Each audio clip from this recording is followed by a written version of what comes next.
engaging NLP ASMR hypnosis read by candidate Congressman John Kidover, running to unseat and defeat Darren Hood in the 16th District. Go to johnforcongress.com. Comment and like. The highest forms of morality are directed to serving the needs of others and are carried out quietly, with humility and without self-conscious intention. The lowest forms are precisely the opposite. They are motivated by ego satisfactions, fulfilling personal self-interests, and by announcing their own beneficence. 4 specific levels of integrity are differentiated from the highest level: the great integrity to the lowest level, the coercive enforcement of dogma and ritual.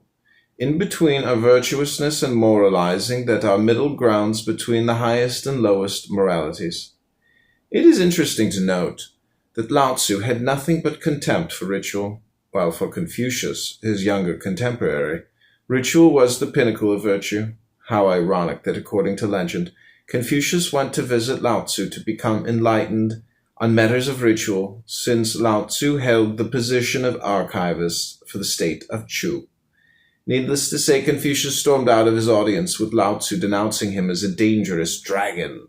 Soon after this incident, it is said that Lao Tzu, only in midlife, retired from his official position and fled to the mountains to live the rest of his life in seclusion.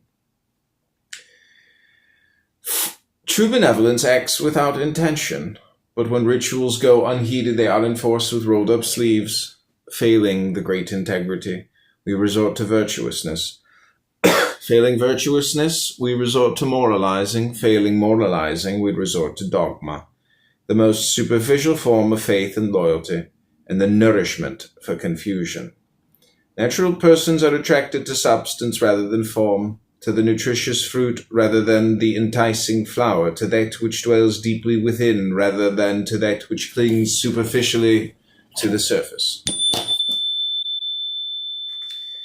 Verse 39, then and now.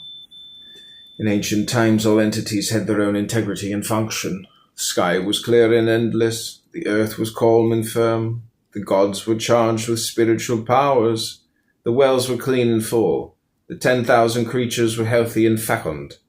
Leaders were elected to plan the work and defense of the community. How wondrously concordant! If the sky were not endless, it could have fallen. If the earth were not firm, it could have burst. If the gods did not exercise their spiritual powers, they would have been abandoned. If the wells were not full, they could have dried up. If the 10,000 creatures were